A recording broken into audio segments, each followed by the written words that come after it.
welcome to Literati on News Central, the space where powerful stories meet powerful minds. And I'm your host, Judith Atibi. And here we celebrate the written word, not just as entertainment, but as a force for reflection, resistance, and transformation. Now, each episode, we dive into books that don't just leave on the page. They spark something in us: curiosity, courage, and of course, compassion. Today we sit with Obinna Udenwe to discuss his latest novel, Years of Shame, a sweeping historical drama rooted in Igbo tradition and the complexities of memory. Set in southern Nigeria, Years of Shame follows Patrice Ikebe, a man who takes the ji-ukpa, a feared Igbo oath, promising lots of wealth and children. His pride triggers a curse that torments not just him, but generations of his descendants. This novel explores themes of power, ritual, tradition, and the reverberation of a single choice across time and community. My guest today is the author, Obinna Udenwe. He's a distinguished Nigerian novelist, a short story writer, and his book, Colors of Hatred, won the inaugural Chinua Achebe Prize in 2021 and was shortlisted for the NLNG Prize for Literature. His earlier works include Satans and Shaitans and the acclaimed The Widow Who Died with Flowers in Her Mouth. An engineer, a farmer, literary activist, and a founding editor of the Village Square Journal, Udenwe drew from his heritage in Abakaliki, Ebonyi State, and Arochukwu culture to craft this generational saga. And in late June of 2025, he launched Years of Shame, exploring the Arochukwu Confederacy's legacy in Igbo land. Obinna, once again, thank you so much for joining us on Literati. It's a pleasure to be here. I must say it is a pleasure to have you. And let's just begin with your latest book and the motivation behind this book. Okay. What inspired you to center the story around the ji-ukpa oath, ritual oath or oath taking, which is based on Igbo tradition and culture? Yeah, it's largely based on a practice in the Abakaliki area. But after the book came out, I've heard testimonies from other Igbo areas of this kind of practice as well. So my inspiration came from the fact that we had a family meeting sometime in 2021. And there is this man in my family who is now in his 80s or early 90s. And my dad reminded him that the reason why he doesn't have a male child and he's very poor is the fact that he took the ji-ukpa, which is known as the ritual oath of loss of wealth and children, sometime around 1997. And for the first time, after so many years, this man admitted that he committed a crime of theft in 1997 and was in denial. And the community insisted he must take the oath of loss of wealth and children. And he did. And since then, he's been living in penury and he has no children. A loss of wealth and children. Now, you have, in this book, you depict the far-reaching consequences or the power of this oath and not only Patrice, but also, the generations, his children as well as his grandchildren now bear the consequences of this oath. How did you approach portraying the intergenerational trauma or the generational trauma in this book? How did you approach depicting it? Okay, you see, when someone takes the ji-ukpa or the ritual oath of loss of wealth and children, immediately after the oath, they begin to suffer some terrible misfortunes. And not just the person who has taken this oath, but his children, his wife. That's why before you take the oath, if your wife's family know what they're doing, they come to your house and withdraw your wife. It's called withdrawal. The bride price will be returned and the woman is allowed to marry someone else. If the wife remains in that family and the man takes the oath, the curse follows the wife as well. Right. So you could lose your children. You will not be able to have other children as well. Even if you travel to, say, Russia and you try to sleep with a woman there, you will not have any child. Wow. So it doesn't just affect the person who has taken this oath. That's why before this oath is taken, you're asked to go back to have a rethink.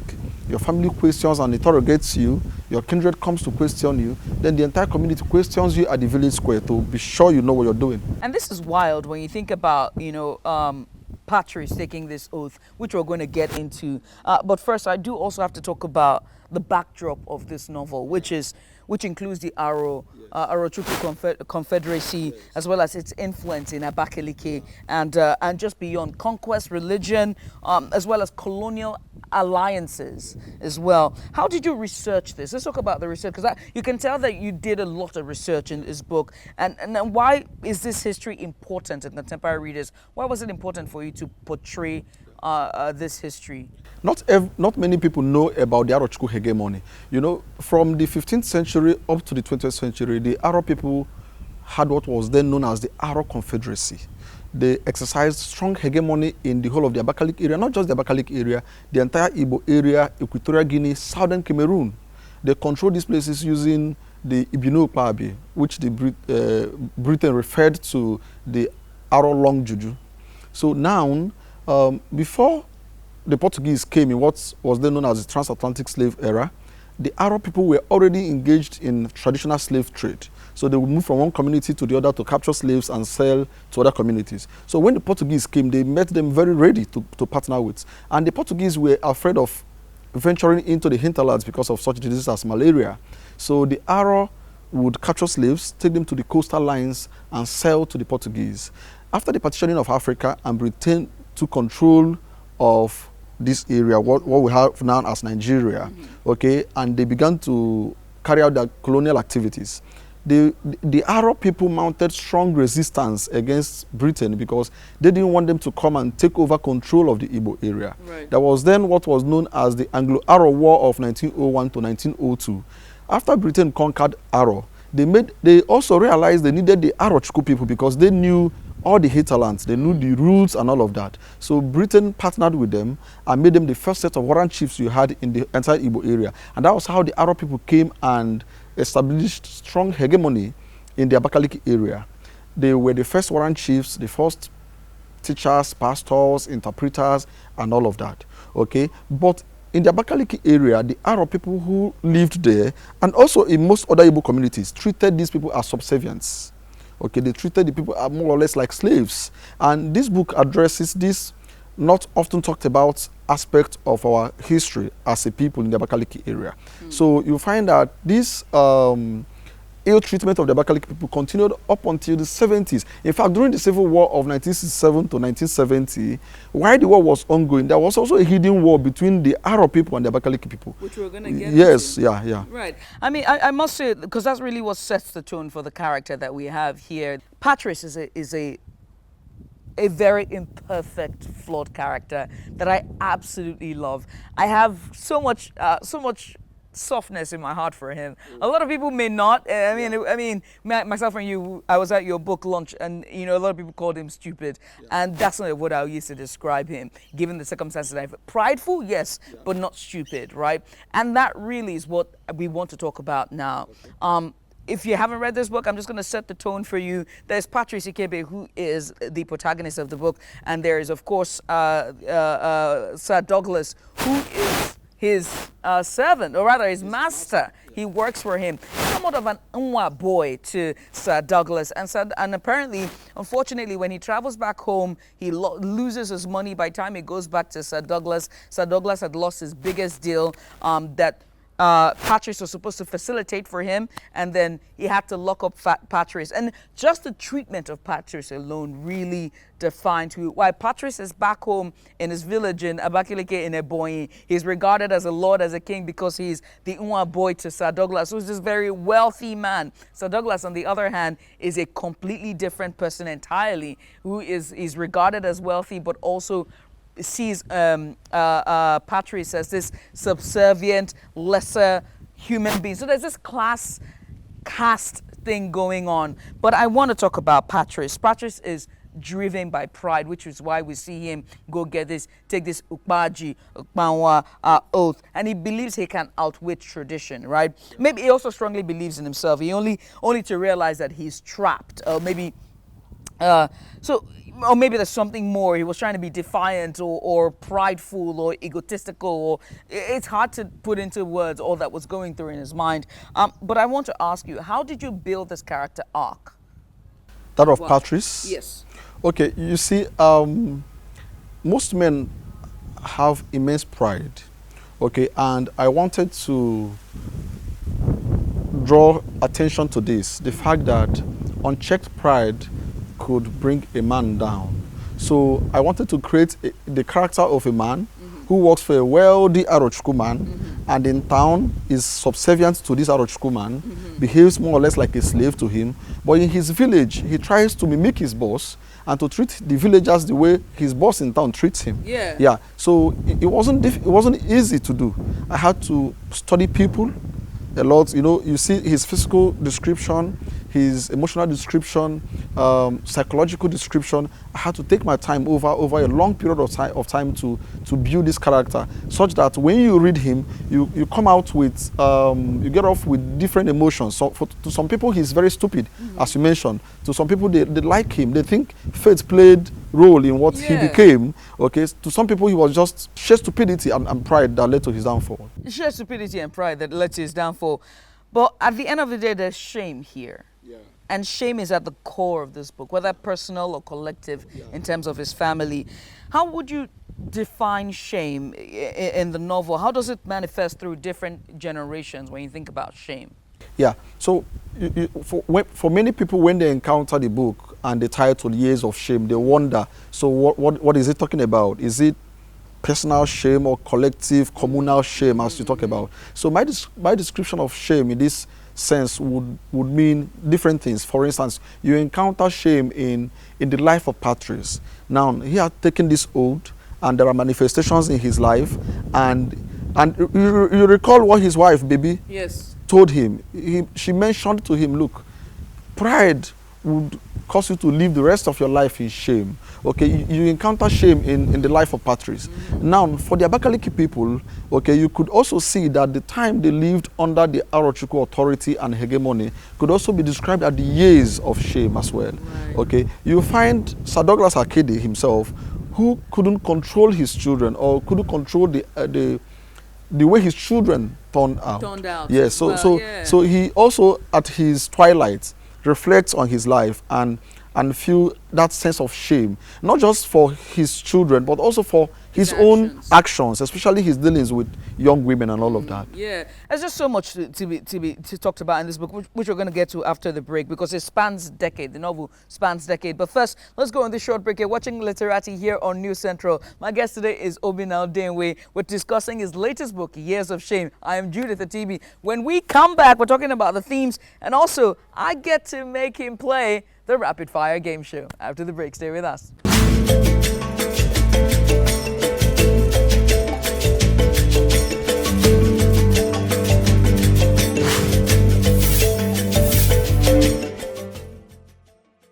Africa needs its own storytellers, people who understand the continent because they're from it.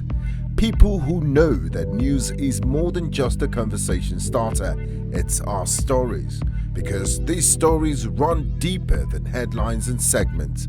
It's about digging deeper to get the facts and telling the human side of every single story, not just the echoes from foreign headlines and perspectives.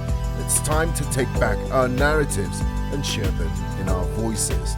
The birth of Africa's New Age reporting, and this is where it begins, right here at News Central TV, with stories that put Africa first.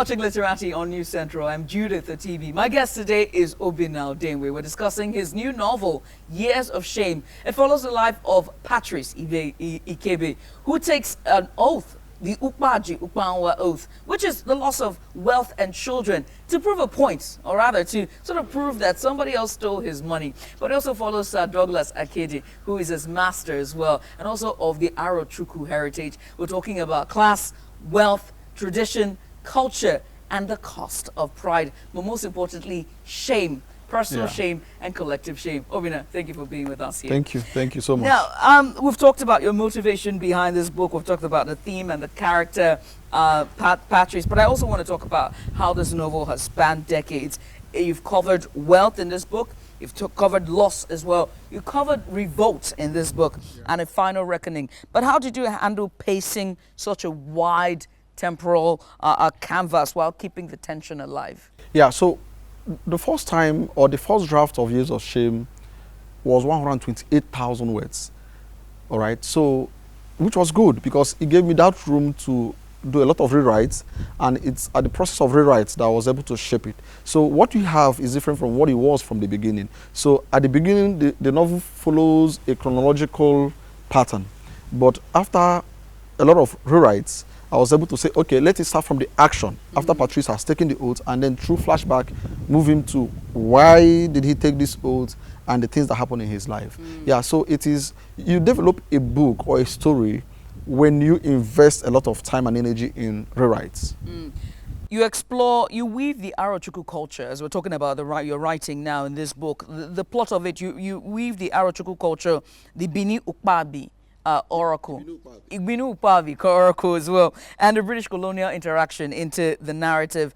And so I have to ask you how you were able to balance historical accuracy with storytelling. But most importantly, one of the most intense episodes in this book was the Aro uprising, which we talked about earlier in 1970. Yes, Aro. Yes. In the 1970s. Yes. And an uprising against centuries of subjugation. What does that moment represent for you, and why is it important today to tell that story? So historically, in the Abakaliki area, the Arochukwu people had established strong hegemony up to the 1970s. So during the Civil War, the Aro people, or some criminal elements of the Arochukwu people who were living in Abakaliki at the time, began to sadly murder some very influential Abakaliki people. Okay, so now around 26th of December 1969, that was what was then known as the first Izi or Abakaliki revolt against the Arochukwu people, a reprisal attack. So Abakaliki had fallen to the federal forces, and there was anarchy everywhere. There was no control, there was no security and all of that. You understand, there was the war going on at the background. So there was that pushback against the Aro people. It is said that many of them were killed in reprisal attacks, and they were pushed out of the Abakaliki area. So now this is seldomly talked about. Okay, people don't talk about it often, but there are still elders, okay, who are alive. There are documents, okay, that highlights these issues. So I had to do my research on it to look at, okay, and funny enough, both of my grandfathers were listed among those that were to be killed by the Aro people. Yeah. So what was happening was that all through the 1969 period, so names of influential Izi people were listed, or Abakaliki people were listed as those that were to be assassinated. And my paternal grandfather and my maternal grandfather were on those lists. Yes, so what was happening was around 5 in the evening, they would quickly have their dinner and relocate to the forests. So when those people who came to kill them come, they would not be able to they won't find them in their homes. Yes. Right. Yeah. So it's important. It's important to me as an Abakaliki person. Right. And that's the thing about our history, right? It's not so much as documented, and that's why I always say that writers, as much as some persons will say it's not their job to document, I think it's very important that they do document, but most importantly, imaginative retelling, in a way to sort of bring back to fore things that are forgotten. Yes. Right. And it resonates with the Abakaliki people. Right. Because now a lot of young people of the Gen Zs, okay, do not know about this. So with the book out now, they're asking their parents, they're asking questions, and they're talking about it on social media. So there is that raised consciousness around this part of our history and this part of our cultural practice, the ji-ukpa. Your novel blends faith, folklore, bloodlines, and rebellion as well. Yeah. What do you hope readers walk away from with it, besides knowing a bit about the Abakaliki people and their culture and heritage? Yeah, it is to pay attention to the way you carry yourself, okay, especially pride, to not allow pride to destroy you, because we most times get carried away by what we have achieved or the status we have, or where society has placed us. So you find that at every point in time, there is someone you're greater than in society. If you're a barrel pusher, there is someone who is beneath you. If you're a teacher, there is someone who is beneath you. If you're whatever you are in society, there's always that person who looks up to you. So the books, for me, I would like my readers to take away the fact that whatever status you have in the society, you should not look down on anyone who is beneath you. And it makes me wonder whether class was at the thought of it when you started writing, whether it was one of the core things you wanted to address, because Patrice and Sir Douglas was a very clear, immediately where you could see that it was, and not just, I don't know if it's male ego as well or pride, but most importantly, we can see the disparity within the class. And it didn't help that, you know, he was from a different culture than the Arochukwu, you know, culture that Sir Douglas is, which even made it harder in terms of the subjugation and the, one would say, subservience that, you know, we see Patrice do, but so much so as education, because Sir Douglas is a very wealthy man. He's not only British trained and educated, he's also knighted by the Queen himself. You know, yeah, so he was very educated, and you can see that jump at you within 20 pages into this book. Yeah. Did you set out to do that? Yes. I wanted, because you know that at the time the book is set in the 70s, there were well-educated, well-traveled, Oxford-educated, Cambridge-educated Nigerians. And we hear stories of how they carried themselves. They smoked cigar, they drove exotic cars, they lived in villas. And every other person, if you were in their house for a meeting or for anything, you are not allowed to touch the walls. You're not allowed to go close to the car. Because he took off his slippers when he walked in. Yes, you know, started crawling. I'm like, what are you doing? And you could tell when Sir Douglas is referring to him and talking to him, literally like a dog, like a lap dog. Yep. So if Sir Douglas was talking to him, he would rub his head and call him Wawa, which is a derogatory Igbo word, okay?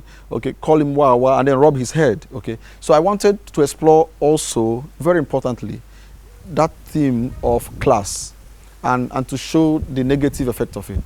And nicely done that you did that. Now, before I let you go, with something we always do here on this show, everyone knows it, we love it. It's called the Humor Judith Game Show. It's where I give out rapid fire questions and you answer. Oh, wow. Immediately, you don't have to think. Okay. Immediately I give it to you, you have to answer me. So if I don't get it right? No, there's no right and wrong answer. Oh, okay. Do you get what I mean? Right. Like, you ready? What book changed your life? Haruki Murakami's Men Without Women. What's the hardest part of writing historical fiction? The rewrites. A word or a phrase you overuse in your drafts? Wow, I can't remember. Traditional oracle or modern court? Who tells a better truth? Traditional oracle. And you said that during your book reading. Yeah. If Years of Shame were a dish, what would it be? Amala and Ewedu. I was expecting one local dish from Abakaliki. No, I love Amala and Ewedu. Really? Yes. Oh, that's wonderful. Every time I'm in Lagos, I make sure I have it. There is a dish that is in Abakaliki that is very reminiscent to afang soup.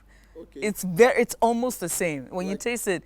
And that type of dish you can also find in Cameroon. Yeah, Esusa soup. I think that's what it is. Yes. It tastes the same. One Igbo proverb that could sum up your new novel. Should I say the Igbo proverb in English? Please. Yes. He who the gods want to kill, they first make mad. Oh, fantastic. Book you're currently reading. Oh, that's Kintu. By Jennifer Makumbe. Yes. If your pen had a spirit animal, what would it be? A lion. A lion, or fiction or poetry, if you could only write one. Fiction, anytime. I know. Yes. And finally, I have to ask you, how do you feel,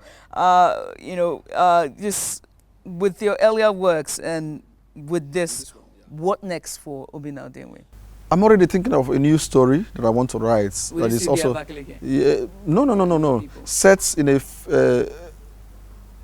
place between fictitious country between set between Cameroon and Cross River. I want to set a country there, and then I want it to address the caste system. Yeah. And that's wonderful. We can't wait to read. Obinna, thank you so much for coming. It's always a pleasure to be here. Thank you for having me, Judith. Thank you for being here. Obinna Udenwe, his new book, Years of Shame, explores culture, tradition, ritual, pride, and of course, class. That's all we can take right here on Literati. Until I come your way next time, keep reading. Bye for now.